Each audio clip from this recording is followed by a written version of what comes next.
사사기 6장 1절에서 10절까지의 말씀입니다. 이스라엘 자손이 또 여호와의 목전에 악을 행하였으므로 여호와께서 7년 동안 그들을 미디안 손에 넘겨주시니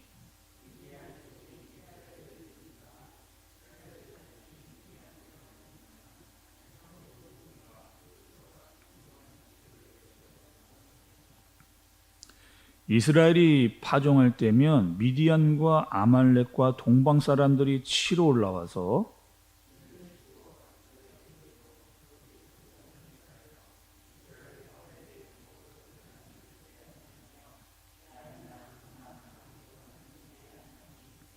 이는 그들이 그들의 짐승과 장막을 가지고 올라와 메뚜기 떼같이 많이 들어오니 그 사람과 낙타가 무수함이라 그들이 그 땅에 들어와 멸하려 하니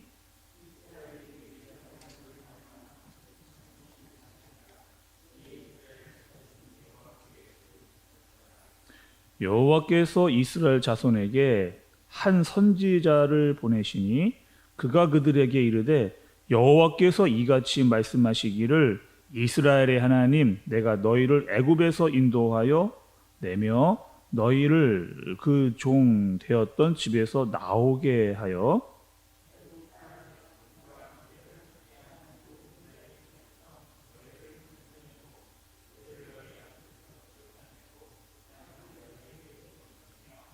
함께 보겠습니다. 내가 또 너희에게 이르기를 나는 내 여호와이시니 너희가 거주하는 아모리 사람의 땅의 신들을 두려워하지 말라 하였으나 너희가 내 목소리를 듣지 아니하였느니라 하셨다 하느니라. 아멘. 할렐루야. 또 귀한 하루, 또 주님이 주시는 은혜와 말씀이 우리 가운데 임하여지는 그런 하루 되어지기를 간절히 바랍니다. 여러분, 오늘 말씀은 드보라가 죽은 후에 일어난 하나님의 말씀의 내용입니다. 어제까지 여러분 우리가 드보라에 대해서 좀 말씀을 좀 살폈고, 특별히 드보라의 노래까지 우리가 5장에서 말씀을 살펴보았습니다. 6장의 말씀을 시작하면서 6장 처음의 말씀을 보니 1절에 여러분 어떻게 되어 있는 거예요? 이스라엘 자손이 또 여호와의 목전에서 악을 행하였으므로, 이렇게 또 하나님 앞에 악을 범하고 있는 이스라엘 사람들을 볼 수가 있습니다. 여러분, 우리가 사사기를 보면서 똑같은 루틴이 반복되고 있다라고 했는데, 다시 한번 제가 좀 말씀을 좀 드려볼게요. 어떤 악순환이 계속되어졌느냐? 타락했고 징계를 받고 강구를 해서 구원을 받았습니다. 또다시 타락을 하는 이 사사기의 악순환에 대해서 우리가 계속해서 살펴보고 있는 거죠. 오늘도 이스라엘 백성들이 범죄하기 때문에 하나님께서 7년 동안 미디안의 손에 그들을 맡겨서 고통을 받게 하시는 내용을 볼 수가 있습니다. 또 미디안의 압제가 어느 정도였느냐? 이스라엘 땅에 먹을 것을 싹 다 말라버리게 하는 그런 고통을 하나님께서 그들에게 주시는 겁니다.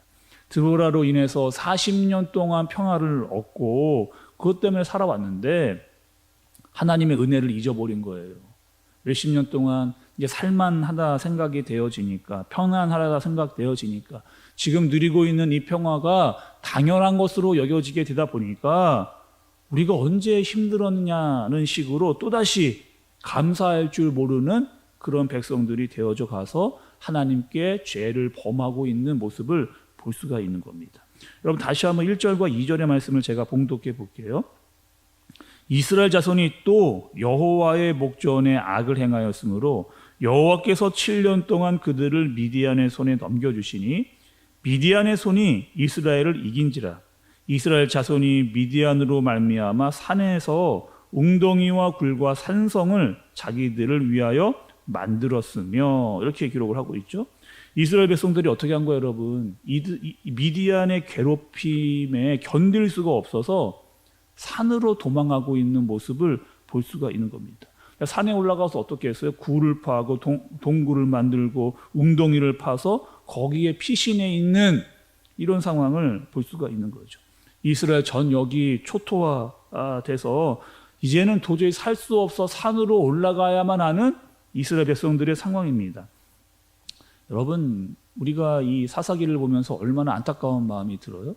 분명히 하나님께서 사사기 처음 시작할 때 올라가서 싸우라, 가나안 족속을 다 물리쳐내라, 내가 너희와 함께하겠다, 그러면서 승리를 계속해서 경험하게 하셨는데 그들이 하나님의 말씀을 끝까지 순종하지 않고 불순종을 해서 자신의 이익을 위해서 남겨두었던 가나안의 이방 족속들이 이제는 뭐 하는 거예요? 거꾸로 우리를 쳐서 도저히 살 수 없게끔 되는, 산으로 올라가서 근근히 먹고 살 수밖에 없는 그런 상황을 맞이하게 된 아주 안타까운 상황이라고 볼 수가 있습니다. 또 여러분, 3절에서 5절까지의 말씀을 좀 보시면 이 미디안이 더 노골적으로 그들을 괴롭히는 것을 볼 수가 있어요. 그들이 가지고 있던 모든 토지 수산을 다 빼앗아 버립니다. 가축들 모조리 다 남겨두지를 않은 거예요. 그러니까 도저히 살 수 없게 되니까 그제서야 하나님을 찾는 이스라엘 백성들이 오늘 본문에 등장하고 있는 겁니다. 여러분, 사사기에서요, 하나님께서 왜 그들에게 징계를 하실까? 여러분 생각을 한번 해보셔야 됩니다. 이 타이밍에 한번 생각을 해보셔야 돼요. 하나님께서 그 사사기에서 나오는 악의 루틴 중에서 하나님께서 왜 징계를 하실까에 대한 이야기를 다시 한번 잘 생각해 보셔야 된다는 거예요. 단순히 그들이 죄를 졌으니까, 그냥 죄 짓고 잘못했으니까 벌을 주고 나면 끝이 난다 라고 하는 정도에서의 하나님의 징계가 아니라는 겁니다. 그냥 잘못했으니까, 죄를 졌으니까 너희 혼나라 라고 하는 정도의 하나님께서의 징계가 아니라는 거예요. 하나님께서 주시는 징계는 뭐예요? 그들이 그 징계를 통해서 뭐 죄에 대해서 벌을 받는 것에 끝나지 않고 하나님께 뭐라는 거예요? 돌아오라라고 하는 의미가 있는 거예요. 그리고 돌아오는 것에서 멈추지 말고 하나님의 말씀을 들으라는 거예요. 들으라고 말씀하시는데 어떻게 말씀하시는 거예요? 잘 들으라 말씀을 하시는 거예요. 듣고 깨닫고 하나님의 말씀대로 살아라 라고 하는 것이 이 징계의 목적입니다.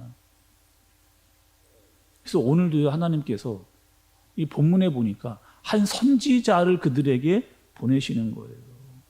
10절 중반부의 말씀을 좀 보시면 선지자가 하는 말이 나옵니다. 하나님께서 선지자를 통해서 그들에게 해주시는 말씀이 있어요. 10절 중반부부터 좀 보세요. 너희가 거주하는 아모리 사람의 땅의 신들을 두려워하지 말라 하였으나 너희가 내 목소리를 듣지 아니하였느니라 하셨다 하니라.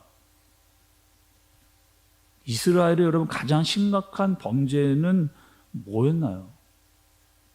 하나님이 분명히 말씀하셨음에도 불구하고 그 말씀, 내 말을 청종하지 않은 것, 내 말을 청종하지 않은 것이 가장 큰 문제였습니다.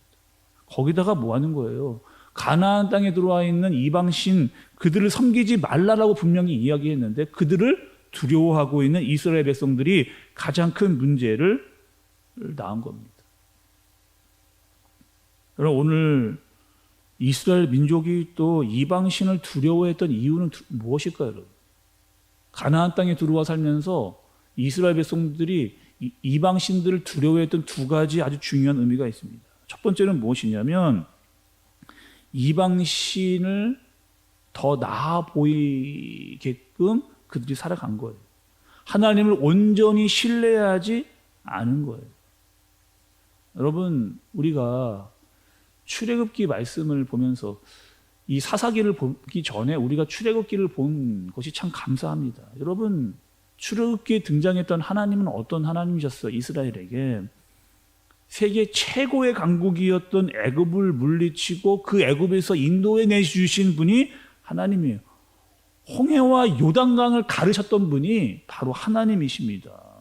400년 동안 애굽에서 노예로 살면서 단 한 번도 전쟁에 대해서 경험하지 못했던 이스라엘 백성들이 가나안 땅에 나와서 지금 하는 전쟁마다 가나안 족속을 이기었던 승리를 경험했던 그 하나님을 알고 있었던 민족이. 근데 그들이 어떻게 된 거예요? 이제 하나님을 신뢰하지 못하는 사람들이 된 겁니다. 하나님을 기억하지 못하는 그런 민족이 되어져 가는 거죠. 그래서 오늘 말씀 여러분 8절과 9절에 보니 하나님께서 그렇게 말씀을 하시는 거예요. 애굽에서 인도해 낸 분이 누구냐? 이스라엘 너희를 끄집어낸 분이 누구냐는 거예요. 가나안 땅을 정복하게 한 분이 누구냐라고 하는 사실을 하나님께서 강조하고 또다시 그들에게 알려주시는 내용이 반복해서 나오고 있는 겁니다. 두 번째는 뭐냐? 이스라엘 사람들이 이방 신들을 경외하는 겁니다. 오늘 본문에 등장하고 있는 두려움을 이야기하고 있는데, 여러분 이 두려움의 뜻은 무엇이냐? 원어적으로 보면 경외한다는 뜻을 가지고 있어요. 이 경외라고 하는 말은 우리가 성경에서 볼 때 하나님께만 사용되었던 단어인데, 이 지금 경외한다라고 하는 이 뜻이 이방 신을 사용하는데 사용되어져 있는 겁니다. 이방 신을 두려워하고 그들 앞에서 벌벌 떨고 그 신들을 두려워하고 있는 이스라엘의 백성의 모습을 보여주는 거죠. 가나안 땅에 들어와 살다 보니까 그들이 믿는 신이 더 우월해 보인 겁니다. 더 나아 본 겁니다. 더 강해 보인 겁니다. 그래서 하나님을 경외하고 하나님을 두려워하고 하나님을 신뢰하고 살아야 될 이스라엘 백성들이 이제는 하나님을 떠나 이방 신을 따라가고 있는. 여러분, 하나님께서 가장 싫어하시는 것이 뭐예요? 하나님이 가장 싫어하시는 것 중에 하나가 무엇이냐? 영적인 간음입니다. 영적인 간음. 우상을 섬기는 것, 나 이외에 다른 신을 두는 것, 하나님이 가장 싫어하시는 거죠.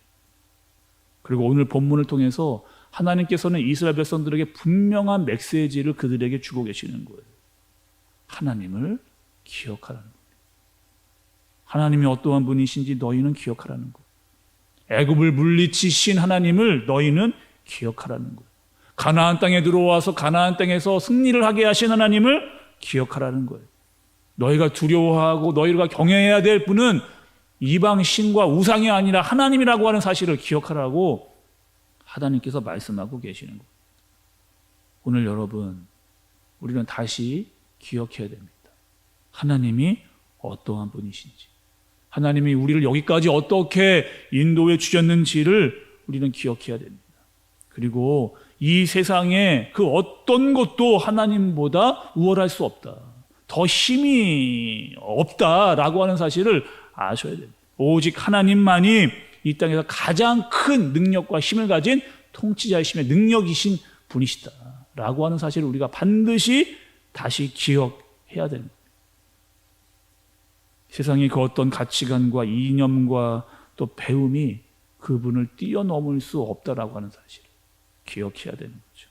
오늘 여러분 다시 한번, 여러분 하나님을 잘 알고 계시지만 그 하나님이 어떠한 분이신지를 다시 기억하는 저와 여러분들 되어지시기를 간절히 바랍니다. 그분이 얼마나 큰 힘과 능력을 가지고 분이신지, 어떻게 나를 여기까지 인도해 주신 분이신지, 그분의 능력은 얼마나 크고 위대한 것인지를 다시 깨닫고 기억하고 오늘 하루를 살 수 있는 저와 여러분들 되어지시길 예수님의 이름으로 축복합니다. 기도하겠습니다. 하나님 아버지, 사람들에게는 두려움이 있습니다. 그래서 그 두려움을 잊기 위해 세상의 우상들을 찾고 있습니다. 그것이 더 나아 보이기 때문에. 그러나 그 헛된 우상들은 모두 다 사라지고 깨어질 것이라고 하는 것을 말씀을 통해 또 알아갑니다. 하나님, 우리를 죽음에서 살리시고 지키시며 지금까지 인도해 주신 전능하신 하나님을 기억하고 절대적인 신뢰가 있는 오늘 하루 되게 하여 주옵소서. 세상을 두려워하지 않고 오직 주님을 경외하는 오늘 하루 되어지도록 주님께서 우리를 인도하여 주시옵소서. 예수님의 이름으로 기도드리옵나이다. 아멘.